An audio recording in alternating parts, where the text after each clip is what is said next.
नमस्कार। बाजार में आज फिर काफी एक्शन रहा। जी हाँ, बिल्कुल।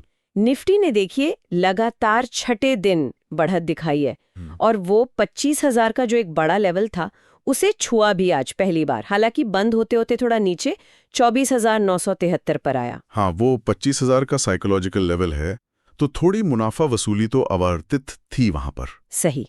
तो आज हम इन्हीं सब खबरों को थोड़ा गहराई से समझेंगे, मतलब जो भी रिपोर्ट्स आई हैं, कंपनी फाइलिंग्स हैं, उनके आधार पर।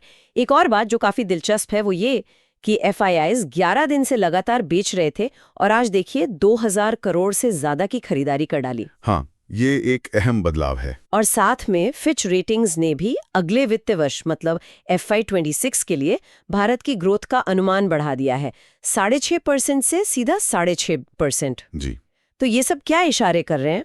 देखिए, एफआईआईज की वापसी के पीछे एक तो वो अमेरिका भारत ट्रेड डील की जो बात चल रही है उसकी उम्मीदें हैं। अच्छा। और शायद ये भी कि लगातार बिकवाली के बाद भारतीय बाजार उन्हें थोड़ा सस्ता या आकर्षक लग रहा हो। सेक्टर्स की बात करें तो IT, PSU bank, real estate, इन्होंने अच्छा सपोर्ट दिया बाजार को। और फिच वाली बात भी महत्वपूर्ण है। हाँ, वो क्यों? वो इसलिए कि ये दिखाता है कि ग्लोबल एजेंसियां भारत की जो इकोनॉमिक स्टोरी है, खासकर बढ़ती घरेलू मांग और निवेश, उस पर भरोसा जता रही हैं। ये एक पॉजिटिव सेंटिमेंट बनाता है। बिल्कुल।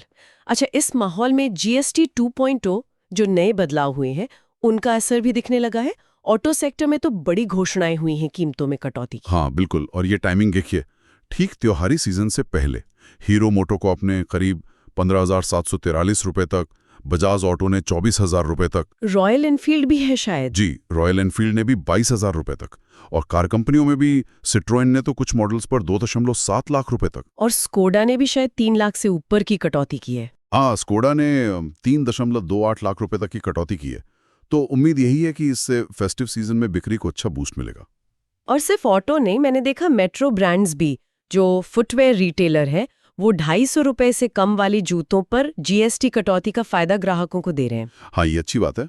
और FMCG में भी जैसे बिस्किट, स्नैक्स वगैरह पर GST 18% से 5% हुआ है, तो वहां भी खपत बढ़ने की उम्मीद है।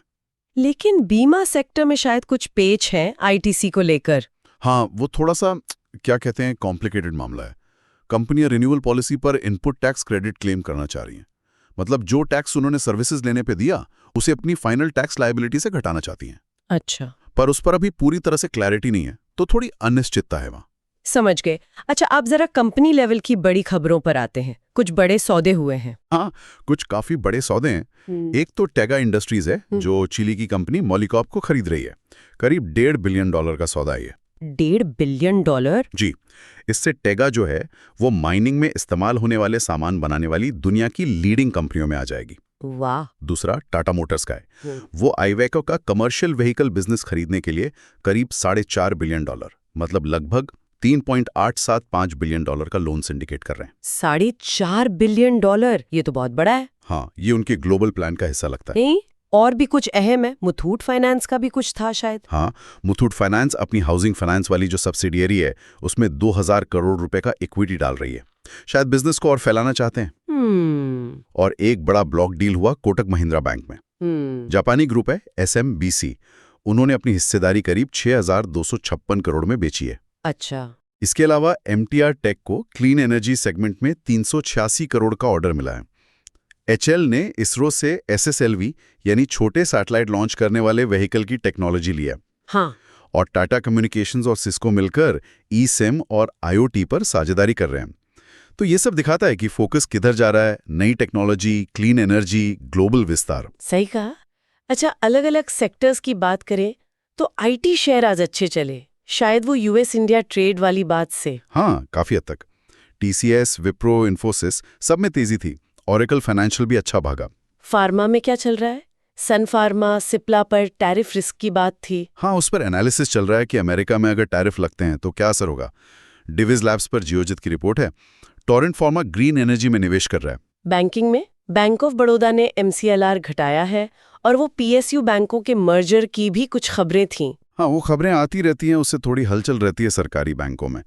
और एक दिलचस्प बात वो जीरोधा के CEO ने कही। क्या? उन्होंने निवेशकों को सलाह दी कि 2 डीमैट अकाउंट रखें, एक ट्रेडिंग के लिए और एक लंबे समय के निवेश के लिए, अलग अलग। ये इंटरेस्टिंग है। डिफेंस में भी HCL वाला सौदा और प्रीमियर एक्सप्लोजिव्स को मिला कॉन्ट्रैक्ट मेक इन इंडिया पे जोर दिखता है। बिल्कुल। और मेडटेक सेक्टर का लक्ष्य भी बड़ा है, 2030 तक $50 बिलियन का बाजार बनना। हाँ, टाटा एलेक्सी और बायर भी ग्लोबल सेंटर बना रहे हैं। जी। एनर्जी और इंफ्रा में भी अडानी पावर का भूटान हाइड्रो प्रोजेक्ट, NMDC को नियमों में छूट, ये सब चल रहा है। कुल मिलाकर आज का विश्लेषण देखें तो बाजार में एक पॉजिटिव माहौल है। पॉलिसी बदलाव जैसे GST, ग्लोबल संकेत और कंपनियों की अपनी रणनीतियां सब मिलकर असर डाल रहे हैं। सही कहा। कई सेक्टर्स में अच्छी ग्रोथ और निवेश की संभावनाएं दिख रही हैं। Technology, clean energy, defence, infra, सब जगह कुछ ना कुछ हो रहा है। लेकिन इन सारी अच्छी खबरों और बड़े-बड़े सौदों के बीच एक बात सोचने वाली है। क्या? कि क्या ये सब सिर्फ आज की सुर्खियां हैं, हेडलाइंस हैं, या इनसे वाकई में लंबे समय में आम निवेशक को, आम उपभोक्ता को कोई ठोस स्थायी फायदा मिलेगा? ये जो बड़ी-बड़ी स्ट्रैटेजिक चालें चली जा रही हैं, इनका असली असर जमीन पर क्या होगा? वो देखना भी बाकी है। ये एक बड़ा सवाल है।